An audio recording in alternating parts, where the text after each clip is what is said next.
5ই August 2019 সাল, এই দিনটিকে তো আমরা সকলেই মনে রেখেছি। কারণ এই দিনটিতে হয়েছিল আর্টিকেল 370, যেটা জম্মু কাশ্মীরের জন্য ছিল। সেই আর্টিকেল 370কে কি করা হয়েছিল? স্ক্র্যাপ করে দেওয়া হয়েছিল, অ্যাব্রোগেট করে দেওয়া হয়েছিল, বাতিল করে দেওয়া হয়েছিল। তো আজ হচ্ছে 2026 সাল এবং 5th আগস্ট। এই আগস্ট মাসে আজকে 7 বছর হয়ে গেল। এই 7 বছরে কি কোনো রকম পরিবর্তন এসেছে জম্মু কাশ্মীরের ওপর? সেই জিনিসটাই দেখবো আজকে আমরা এই ভিডিওর মাধ্যমে। 2024 সালে যখন ভোট হয়েছিল সেপ্টেম্বর মাসে, ভোট কেন্দ্রে দাঁড়িয়ে একজন বৃদ্ধ ভোটার বলেছিল, যেটা বিবিসি এবং ইন্ডিয়ান এক্সপ্রেসকে বলেছিল, অনেক বছর পর মনে হচ্ছে আমাদের একটা কথা বলার সুযোগ এসেছে। মানে সে ভোট দিতে পেরে সে খুবই খুশি, সে খুবই আনন্দিত উপভোগ করছে। তবে একটা প্রশ্ন এখানে থেকে যায়, যে যদি মানুষ ভোট দিয়ে সরকার গঠন করে, তাহলে 7 বছর পরও জম্মু কাশ্মীরকে এখনো পর্যন্ত কেন পূর্ণ মর্যাদা দেওয়া হলো না? কারণ আমরা জানি জম্মু কাশ্মীর এখনো স্টেটহুড পায়নি। জম্মু কাশ্মীর কি হয়েছে? একটা টেরিটরি, একটা ইউনিয়ন টেরিটরিতে এখনো পর্যন্ত পরিণত হয়ে আছে। স্টেটহুডের মর্যাদা এখনো দেওয়া হয়নি। কিন্তু সুপ্রিম কোর্ট বলেছিল যতটা তাড়াতাড়ি সম্ভব জম্মু কাশ্মীরকে স্টেটহুডের মর্যাদা দিতে হবে। চলো আজকে দেখা যাক, আজকের ভিডিওর মাধ্যমে আমরা পুরো জিনিসটা বুঝবো। আজ 7 বছর পরও কি স্ট্যাটাস আছে জম্মু কাশ্মীরের, সেটা সম্পর্কে জানবো। ঠিক আছে? তো মুখ্যমন্ত্রীকে নির্বাচন করেছে সেই রাজ্যের সাধারণ মানুষ। মানুষ ভোট দিয়েছে, তাকে পূর্ণ ক্ষমতা এনেছে। কিন্তু নির্বাচন হওয়ার পরও মানুষের ভোটের মূল্যটা ঠিক কতটা? মানুষের ভোট যে দিল, সে ভোটের মূল্যটা ঠিক কতটা? কারণ ভোট দেওয়ার পরও তাদের চিফ মিনিস্টারের হাতে, তাদের মুখ্যমন্ত্রীর হাতে সেরকম কোনো পাওয়ার নেই। সমস্ত পাওয়ার আছে লেফটেন্যান্ট গভর্নরের হাতে। তাহলে ভোটের কি মান হলো? ভোট দেওয়ার মানটি কি হলো? ডেমোক্রেসি কি হলো? এখানে ডেমোক্রেসি এখনো আছে কি নেই, সেই সম্পর্কে জানবো। ওকে, সাধারণ মানুষ এটাকেই প্রশ্ন করছে, ডেমোক্রেসির কি হলো? তাহলে আজকের ভিডিওতে আমরা কি বুঝবো? 2019 সালে কি হয়েছিল, সরকার কি প্রতিশ্রুতি দিয়েছিল, সুপ্রিম কোর্ট কি বলেছিল, আজও কেন স্টেটহুড আসেনি। আর এই বিষয়টা ডব্লিউবিসিএস ইউপিএসসির জন্য খুবই গুরুত্বপূর্ণ। যারা কম্পিটিটিভ এক্সামের জন্য প্রিপারেশন করছো, তারা অবশ্যই ভিডিওটি শেষ পর্যন্ত দেখো, তোমাদের আনসার রাইটিং এর জন্য এবং যে এক্সামে যে কোশ্চেন আসবে তার জন্য খুবই গুরুত্বপূর্ণ হতে চলেছে ভিডিওটা। চলো আমরা একটু ইতিহাসে ফিরে যাই। সালটা ছিল 1947 সালে।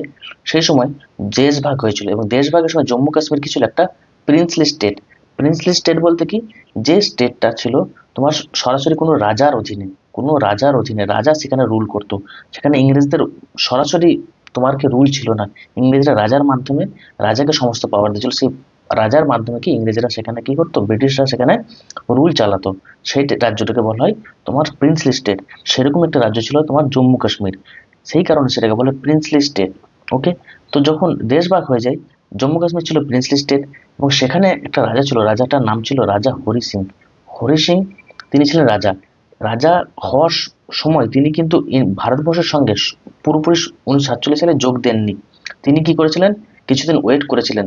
তিনি ভেবেছিলেন যে স্বতন্ত্র জম্মু কাশ্মীর গঠন করবেন। কিন্তু পরবর্তীকালে যখন পাকিস্তান থেকে হামলা শুরু হয়, ঠিক আছে, সেই হামলার পর পর পর তিনি কি করেন? ইন্ডিয়ার সঙ্গে কি করেন? তিনি যোগ দেন।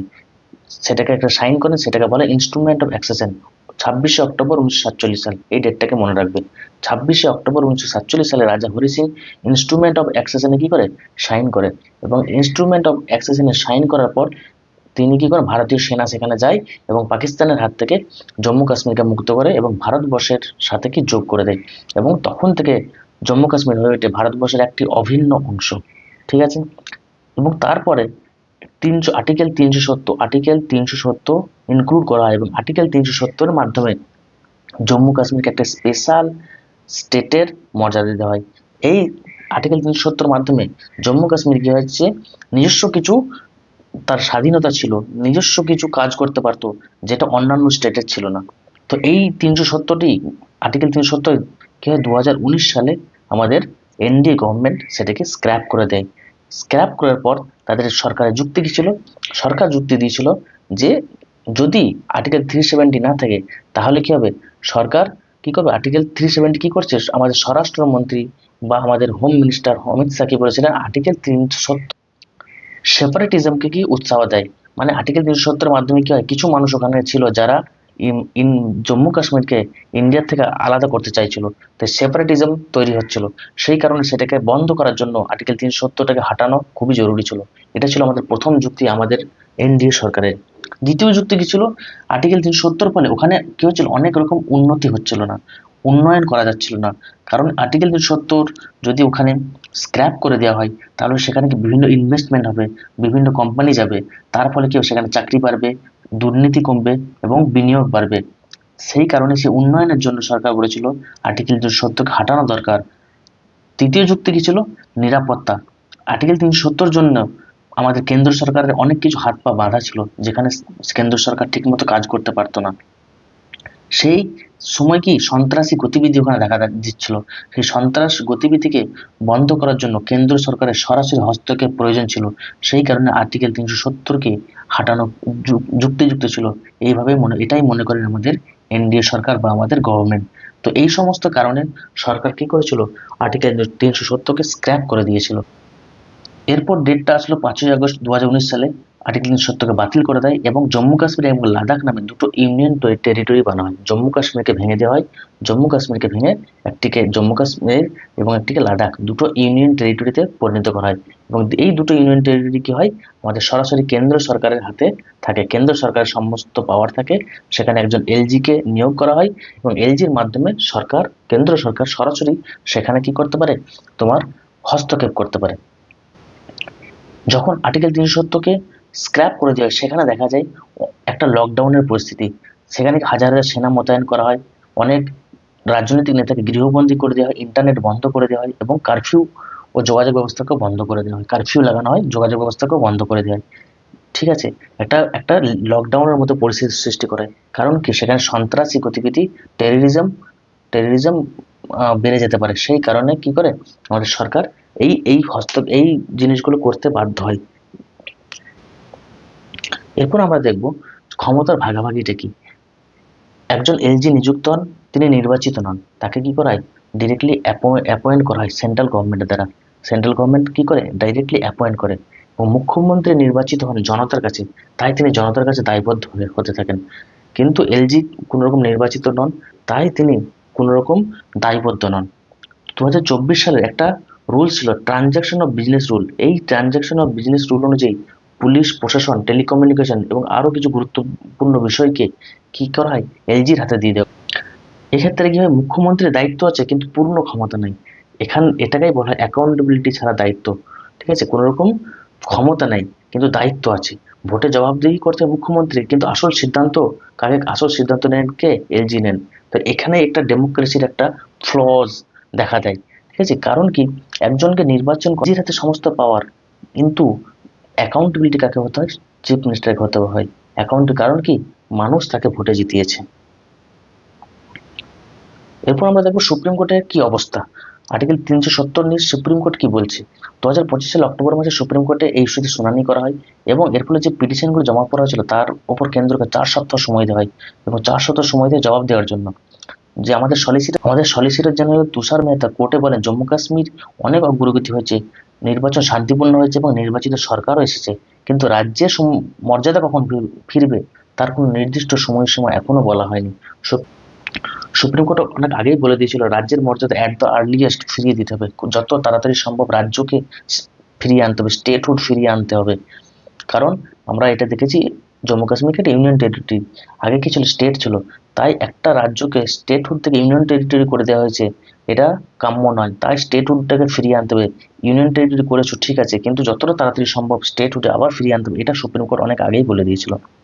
এবার থেকে কিছু রিসেন্ট কিছু স্ট্যাটস দেখব, যেখানে হচ্ছে এনএসডিপির মাথাপিছু আয়, পার ক্যাপিটা ইনকাম, যেখানে জাতীয় গড় হচ্ছে মাথাপিছু আয় 76.6%। 2013-14 সালে 79% ছিল, যেখানে এখন হচ্ছে 76%। তো ব্যবধানটা অনেকটা বেড়ে গেছে। ঠিক আছে, এখানে বেকারত্ব প্রায় 24% বেড়েছে এবং বেকারত্ব 2 গুণ বেড়েছে। আর জাতীয় গড়ে যে জাতীয়টা আমাদের ন্যাশনাল যে বেকারত্বের গড় আছে তার থেকে 2 গুণ বেড়ে গেছে। এখানে সমালোচকরা প্রশ্ন করছে যে 370কে বলা হয়েছিল, 370 স্ক্র্যাপ হয়ে যাওয়ার পর যে প্রতিশ্রুতি দেওয়া হয়েছে সেটা কতটা বাস্তবায়িত হয়েছে, এটা নিয়েই এখন প্রশ্ন উঠছে। তো এখন কিছু ওয়ে ফরওয়ার্ড কি কি করা দরকার, সরকারকে কি করা দরকার? সরকারকে এখন যেটা ইমিডিয়েট করা দরকার, রাজ্যের মর্যাদা নির্দিষ্ট সময়ের মধ্যে ফিরিয়ে দিতে হবে। জম্মু কাশ্মীরকে স্টেটহুড দিতে হবে খুব যতটা তাড়াতাড়ি সম্ভব। যে নির্বাচিত সরকার আছে ওই এলজির মধ্যে, যে একটা একটা সিএম এবং একটা এলজি দুজনের মধ্যে যে পাওয়ারের ডিস্ট্রিবিউশন, সেটাকে সমানভাবে লিখিত করে দেবে, ভাগ করে দিতে হবে। তাহলে একে অপরের পাওয়ারের কি ক্ল্যাশ হবে না। এই ক্ল্যাশ হওয়ার ফলে আমরা দেখেছি দিল্লিতেও অনেক কিছু প্রকল্প আটকে গেছে, অনেক কিছু জিনিস সিএম করতে চেয়েছে, সেটা এলজি আটকে দিয়েছে। তো এই একটা পাওয়ারের ক্ল্যাশ দেখা যায়। তাই এটাকে একটা ভালো করে লিখিতভাবে দুজনের ক্ষমতাকে ভাগ করে দিতে হবে। তৃতীয়ত কি করতে হবে, সেখানে কি করতে হবে, কর্মসংস্থানের ব্যবস্থা করতে হবে। তোমার কি করতে হবে? শিক্ষা পর্যটন ব্যবস্থার উন্নতি ঘটাতে হবে। এর ফলে কি হবে, জম্মু কাশ্মীরের তার আগের মর্যাদা ফিরে পাবে। এরপর সরকারকে যুক্তি দেখাচ্ছে, সরকার যুক্তি দেখাচ্ছে বর্তমানে কি হয়েছে, নিরাপত্তা যে সিকিউরিটি ব্যবস্থা অনেকটা উন্নতি হয়েছে, সন্ত্রাস টেরোরিজম ওখানে কি হয়েছে, দমন হয়ে গেছে এবং উন্নয়নও হচ্ছে, এটা সরকার বলছে। সমালোচকরা কি বলছে, যে ডেমোক্রেসি গণতান্ত্রিক প্রতিনিধিত্বের ঘাটতি, মানে এখনো ডেমোক্রেসি ফিরে আসেনি, কারণ সেটাকে এখনো স্টেটহুডে পরিণত হয়নি। রাজ্য তার মর্যাদা ফিরে পাচ্ছে না এবং উন্নয়নের প্রতিশ্রুতি সরকার দিয়ে গেছে কিন্তু সেটা বাস্তবায়িত হয়নি। তো এগুলোর মধ্যে দাঁড়িয়ে আপনার কি মনে হয় যে এখনো পর্যন্ত জম্মু কাশ্মীরের পরিস্থিতি কি, জম্মু কাশ্মীর কি জায়গায় দাঁড়িয়ে আছে, সেটা আপনি কমেন্টে জানান। যারা ডব্লিউবিসিএস বা ইউপিএসসির জন্য প্রিপারেশন করছে তাদের জন্য খুবই ইম্পর্টেন্ট এখান থেকে আর্টিকেল 370 কি পার্ট 21-এর মধ্যে অন্তর্ভুক্ত, যেটাকে বলে টেম্পোরারি প্রভিশন। ঠিক আছে, টেম্পোরারি মানে এটা নয় কয়েক বছরের জন্য, টেম্পোরারি মানে সংবিধানে কোনো রকম টাইম ফ্রেম দেওয়া নেই। বুঝতে পারে গেল। স্টেট আর ইউনিয়ন টেরিটরির মধ্যে পার্থক্য কি, স্টেটের কি আছে নির্বাচিত সরকার আছে, বিধানসভা থাকবে, পূর্ণ ক্ষমতা থাকবে। আর ইউটির মধ্যে কি একজন এলজি থাকবে, বিধানসভা নাও থাকতে পারে আবার থাকতেও পারে। ক্ষমতা কার হাতে, কেন্দ্রের হাতে থাকবে। এই পার্থক্যটা বুঝতে হবে। এবং 1956 সালের পর জম্মু কাশ্মীর প্রথম রাজ্য যার মর্যাদা কেড়ে নেওয়া হলো। তাহলে 1956 সালের পরে অন্য কোনো রাজ্যের মর্যাদা কেড়ে নেওয়া হয়নি। তাই এটা একটা খুব বড় দিক। তো ইন্ডিয়ান পলিটিক্স ফেডারেলিজম যে চ্যাপ্টারটা আছে সেটাকে ভালোভাবে পড়বে, তার ফেডারেলিজম এখানে কনসেপ্টটা আসে। তো এই জিনিসগুলো হচ্ছে তোমার ডব্লিউবিসিএস এক্সামের জন্য খুবই ইম্পর্টেন্ট। আশা করছি ভিডিওটা ভালো লাগলো। আরও ভিডিও পেতে আমাদের চ্যানেলটা সাবস্ক্রাইব করুন। Thank you.